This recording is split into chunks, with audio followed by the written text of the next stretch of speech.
what happened in 2024 with the election of Donald Trump is that the world is not going left or right, but America is turning inward for the first time.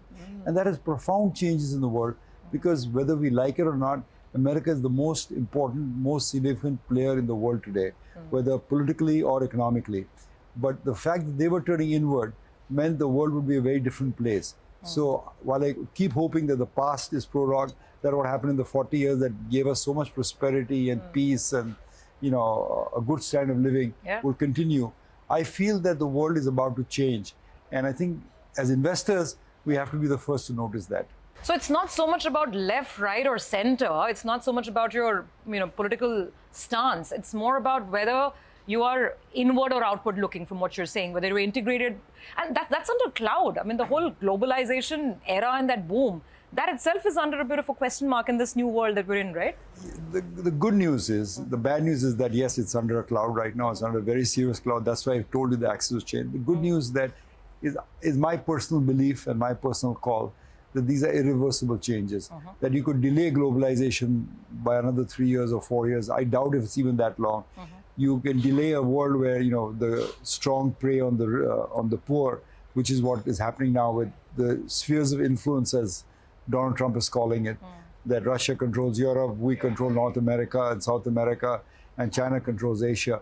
So all that is being questioned as we speak right now.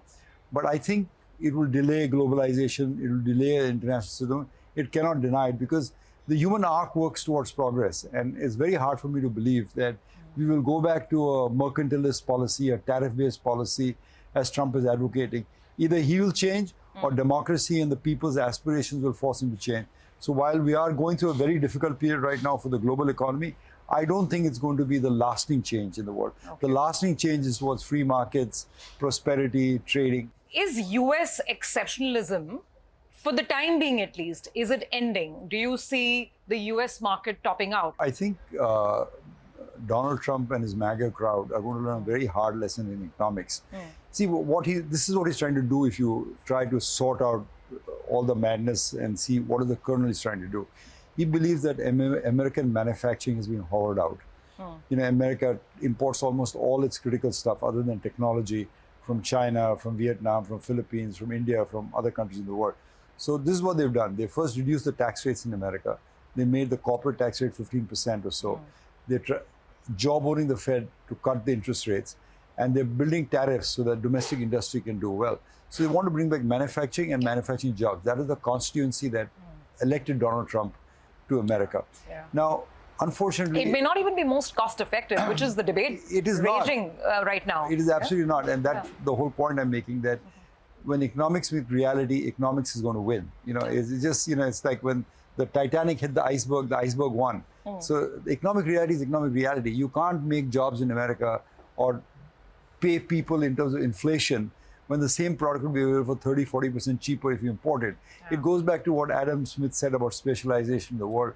I think America, for all the leadership and intellectual leadership it's shown to the world, is losing that moral supremacy that it had in the world as the one superpower in the world, the one defender of democracy. That's sort of getting me to the next question. So if you're saying that for the time being, maybe there are some speed breaks on the whole American equity story. What we've seen in the past, the last many, many years, that every time they say, America, sneezes, the world catches a cold. So if that were to play out, and let's say the American economy starts slowing down, American equity market starts faltering, in the past, we've seen everybody falls. Could it be different this time?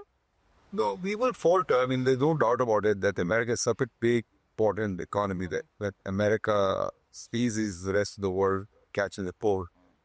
It's very true, particularly in emerging markets.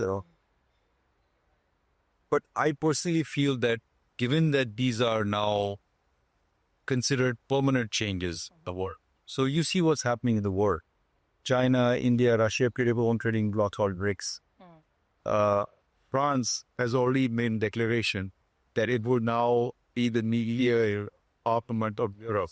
So these are important changes in the world. So if America wants to go backward, the world will move on. The world will figure out different alliances, different prospects to take. And no doubt that they will move on. It is to America's detriment to realize that they were the centrifuge force in the world and they're relinquishing the space. Aside of India, just for a second, if I were to ask you, which is the other market that you would like? Maybe you will take exposure, maybe not, but a market where you see there's serious potential outside of India. I mean, I haven't, to be honest, the only two markets that focus are India and America. US, They're the most important markets to me. But just going through the data, I would say Europe would already be starting a bull run, which is, then I can't understand, like, Wow. coming. A European bull market. Or European bull market when it's facing the moment of crisis. But you remember in 1991, India faced this moment of crisis. Yeah. And the index was below 1,000 there. Yeah. I say it's how good. Yeah. Sometimes bull markets are born out of that. Out of crisis. So